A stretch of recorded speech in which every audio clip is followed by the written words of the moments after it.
Próxima mesa é moradia em centros urbanos, onde a gente pretende trazer reflexões sobre a realidade e os desafios da moradia no Brasil. Apresentaremos as diretrizes do projeto de pesquisa desenvolvido conjuntamente por FAUSP, INSPER, MIT e Arcfuturo. Representando a FAUSP, convidamos Luiz Antônio Jorge, arquiteto e urbanista, professor do Departamento de Projeto, orientador da área de Projeto, Espaço e Cultura do Programa de Pós-Graduação, coordenador do Grupo de Pesquisa Representação dos Lugares na Cultura e presidente da Comissão de Cooperação Internacional. Foi professor convidado da Universidade Autônoma Metropolitana do México, da Universidade Técnica de Lisboa, da Universidade Politécnica da Catalunha, da Universidade Eduardo Mondlane de Moçambique, da Yokohama National University e do Politécnico de Milão. Entre 2014 e 2015, coordenou a equipe que elaborou propostas para a revisão da Lei de Uso e Ocupação do Solo do Plano Diretor de Campinas, em São Paulo. Luiz Antônio, por favor.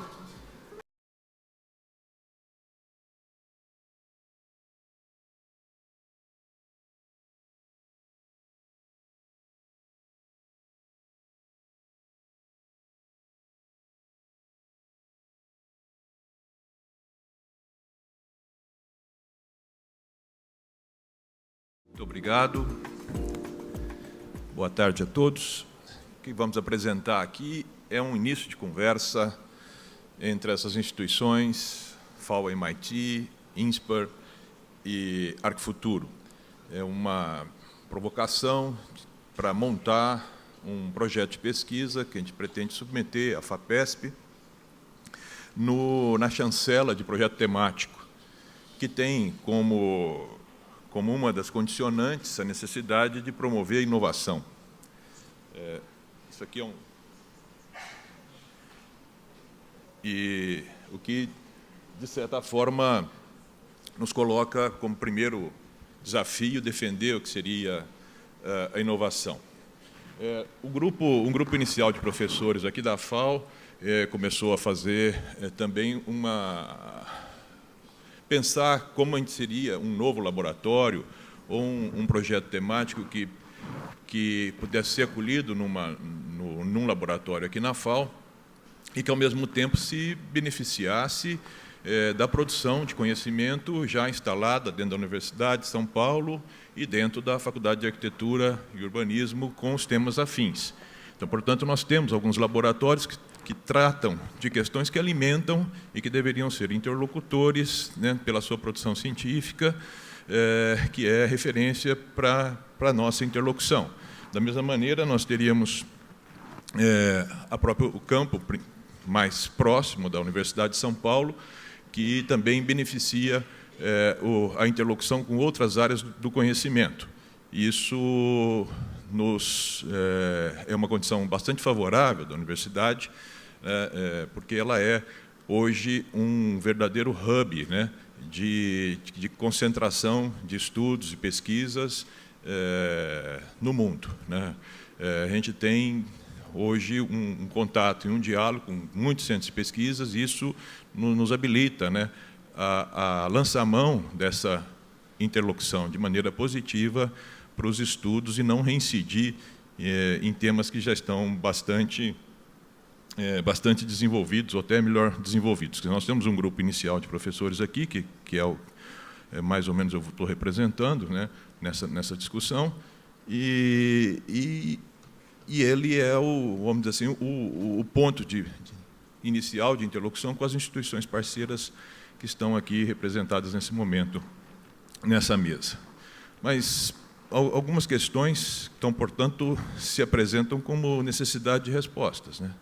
O que seria exatamente um projeto que envolveria estudos sobre moradia, sobre a arquitetura da moradia e a arquitetura da cidade? E o que é esse meio que nós estamos privilegiando como meio de investigação para a produção desse conhecimento que se realizaria sob a atividade projetual? Ou seja, como transformar o campo da investigação de projeto num campo de produção de conhecimento e de investigação para os temas que em geral, o que nós já pudemos ver aqui na mesa anterior e na agenda aqui apresentada, são relativamente consensuais. Nós temos hoje uma orientação de natureza ideológica, de natureza conceitual sobre política urbana, e temos também uma série de diagnósticos em comum. Quer dizer, nós não queríamos nos colocar nessa condição, mas queríamos, a partir desses pontos consensuais, avançar sobre uma forma específica, onde o desenho, ou seja, aquela capacidade de elaborar um modelo formal, fosse o campo principal de realização de uma intuição construtiva ou de uma intuição do que deveria ser o desenho da cidade. Poderíamos dizer, citando um arquiteto, Lebbeus Woods, um arquiteto americano, que falava da física como modelo para a arquitetura. Ele fala: a física trabalha na confecção de modelos materiais, modelos concretos, que servem para testar a elegância das ideias.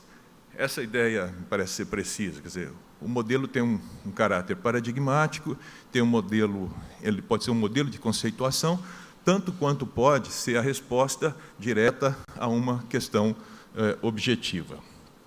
E um outro problema fundamental para esse meio de exercício do pensamento sobre a moradia e a arquitetura da cidade é que esse tema, a habitação, ela é, no nosso entender, a função primordial da cidade. Isso eu quero dizer que as demais funções da cidade são tão importantes quanto, mas elas se medem mais por umas relações objetivas e muito tangíveis, que se orienta sobre o sentido da inclusão de uma pessoa na ordem do trabalho, no sistema de produção e de sobrevivência. São muito objetivas essa relação que se dá pautada pelo trabalho. E, no entanto, a habitação, invariavelmente, acrescenta aspectos de natureza intangível, de natureza de pertencimento, de relações que se faz com a cidade afetivas e envolve, invariavelmente, aspectos subjetivos. Eu queria dizer com isso que a habitação é aquela função da cidade onde a manifestação da dimensão cultural mais se evidencia. Os aspectos propriamente de uma cultura urbana se dão nesse jeito de habitar, no jeito de viver a cidade. E se nós observarmos as cidades brasileiras, quer dizer, isso é muito claro, por exemplo, na diferente forma como os espaços públicos ou como a rua é incorporado na convivência das pessoas. Como os bairros assumem identidades próprias, assumem características que lhes são próprias e que, de uma certa maneira, exigem um olhar sobre o particular e sobre o específico que, invariavelmente, a escala do planejamento, que é mais sistêmica e mais generalizante, por necessidade epistemológica, não alcança. Então, o que seria inovar dentro desses conceitos? Como a gente introduziria o problema da inovação? Quer dizer, como elaborar um projeto de pesquisa que precisa convencer uma agência de fomento, ou seja, precisa trabalhar com um projeto muito objetivo, com muita clareza nos seus propósitos, para ganhar recursos, um projeto de pesquisa que a gente imagina que tenha um alcance de 5 anos, portanto, é um projeto de longo fôlego, dizendo claramente qual é o foco. E isso é uma questão estrutural para nós pensarmos a dimensão do projeto, ou seja, o projeto pode realizar como objetivo final dos seus estudos um saber fazer, um know-how. O produto final da pesquisa seja exatamente um saber fazer. E isso tem as suas consequências e seus alcances na relação com a sociedade, com a indústria, com o poder público e com a própria universidade. Mas ele também pode gerar protótipos, ou seja, produtos muito mais concretos e muito mais tangíveis, e essa pesquisa, em âmbito projetual, também pode gerar coisas desse sentido. Ou seja, ele pode gerar produtos que possam gerar, inclusive, patentes. É muito interessante essa discussão entre a atividade de projeto que se vale da modelagem como ensaio epistemológico ou ela tem como fim em si mesma a proposição de um modelo concreto. Então, esse é uma questão bastante interessante, porque um modelo pode ser tanto meio quanto fim de um desenvolvimento dessa natureza, né? E ele tem os seus alcances, as suas relações bastante distintas, inclusive com as suas temporalidades, por exemplo, né? Você pode gerar um conhecimento sobre materiais e processos produtivos, e isso tem um timing, né, mais próximo e mais objetivo para o alcance de uma questão da produção da moradia ou da produção da indústria da construção civil, mas ele pode gerar também princípios, que é o que nós estamos ouvindo até agora aqui, princípios, políticas, formulações de ideias que possam orientar a atividade daqueles responsáveis pela gestão e pelo destino, né, das nossas cidades, que seria o poder público. Mas, ao mesmo tempo, a própria atividade de produção desse conhecimento, da pesquisa, ela é também interessante para a gente pensar numa coisa mais distante, mais a longo prazo, que é a formação de um profissional arquiteto e urbanista, né? A gente fica muito contente em ver a presença dos nossos alunos, ex-alunos, professores, num trabalho que acabou de ser realizado nessa gestão nos últimos 4 anos. Quer dizer, esse alcance de longo prazo, onde a formação de um profissional está presente numa certa forma de conduzir o pensamento sobre a cidade. Bom, o que nós temos pensando nesse momento é que nós teríamos que trabalhando com esse meio, com esse recurso, com essa linguagem, com essa forma de construção do conhecimento que se dá através da atividade do projeto, ela tem que lidar necessariamente com essas 4 eixos temáticos ou 4 escalas de abordagem. A primeira, do desenho urbano, é a área de maior incidência das outras áreas do conhecimento, ela é necessariamente transdisciplinar, e nesse caso desse projeto vai dar muita ênfase à dimensão da economia, à dimensão do direito e à dimensão do urbanismo. Mas é aquele campo necessariamente de diálogo com as instâncias normativas, com os planos diretores, né, com as diversas camadas regulatórias sobre o território, que precisa ser introduzida como variável do problema. A outra escala é uma escala transitiva, e que aí incide bastante os aspectos culturais, que aqui nós mencionamos brevemente, que é o desenho dos espaços públicos, ou seja, dessa relação de interação entre o espaço privado, o espaço familiar, o espaço da habitação e a sua conexão com outras habitações, com outros personagens da cidade, e que se realiza efetivamente o convívio, o que dá possibilidade de realização da convivência social que se faz no espaço público.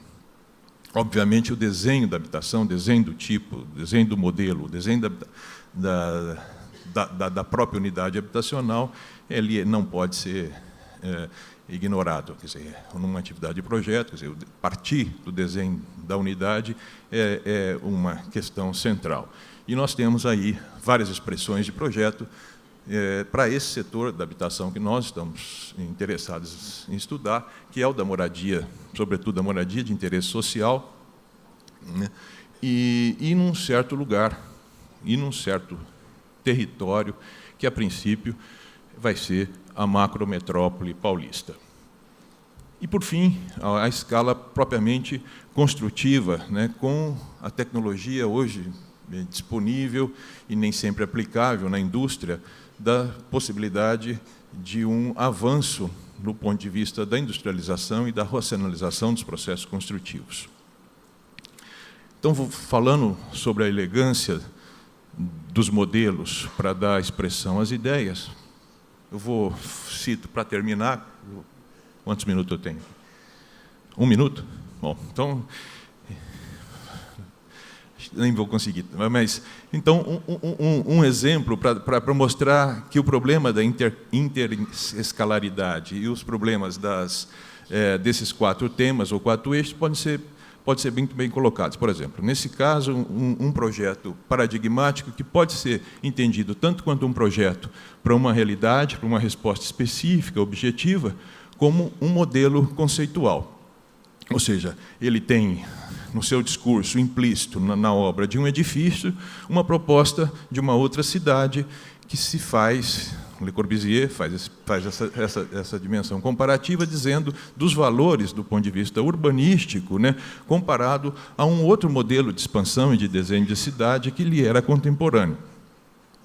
Isso se faz, né, dentro em cima de uns propósitos onde a arquitetura comandava a arquitetura da cidade, ou seja, ele mostra mais do que a aplicação prática de um ideário, né, que, sobretudo, socioeconômico, de uma utopia de cidade formulada no período entre guerras, mas que vai ser realizada efetivamente dentro dessa formalização desse modelo e que traz lá uma série de vantagens do ponto de vista da construtibilidade, da racionalidade, da economia urbana, da mobilidade urbana, sobretudo mobilidade indoor, né, e da flexibilidade das unidades dentro de um pensamento sistêmico. A universidade tem capacidade, né, e faz esse tipo de análise de obras que são paradigmáticas e que orientam um pensamento no campo do projeto sobre valores que possam ser representáveis de maneira muito clara, muito tangível.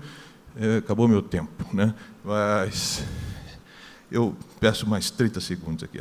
Então, isso aqui é uma construção de um estudo feito aqui na FAO, onde a leitura desse objeto, desse projeto, ela tem a possibilidade de ser materializada na construção de um modelo físico para fins pedagógicos, e não propriamente de aplicação de um formulário, mas em dizer que ali está contido um raciocínio, que nesse raciocínio a gente pode extrair determinadas lições que dão sentido a um problema muito pertinente da flexibilidade, da expansão e da possibilidade de uma adaptabilidade às circunstâncias mais variáveis dentro de uma regra clara. Eu tinha mais 2 exemplos, não falo, mas a ideia de formulação de hipóteses, só a imagem fica aí, quer dizer, a ideia de um edifício-cidade, como é que ela pode ser recuperada hoje, o que há de atual nesse tipo de proposta, que é introduzir no tema da arquitetura todos os temas urbanos. Ou seja, como a arquitetura poderia dar a solução, em São Paulo nós temos alguns belos exemplos disso, onde a mescla de uso, mescla de funções e conexão entre o público e o privado tem expressão arquitetônica, né? Bom, gente, o tempo acabou, mas a ideia é essa, assim, fazer da atividade de projeto um exercício de materialização de hipóteses para abordar a relação entre moradia e cidade na realidade da macrometrópole paulista. Obrigado.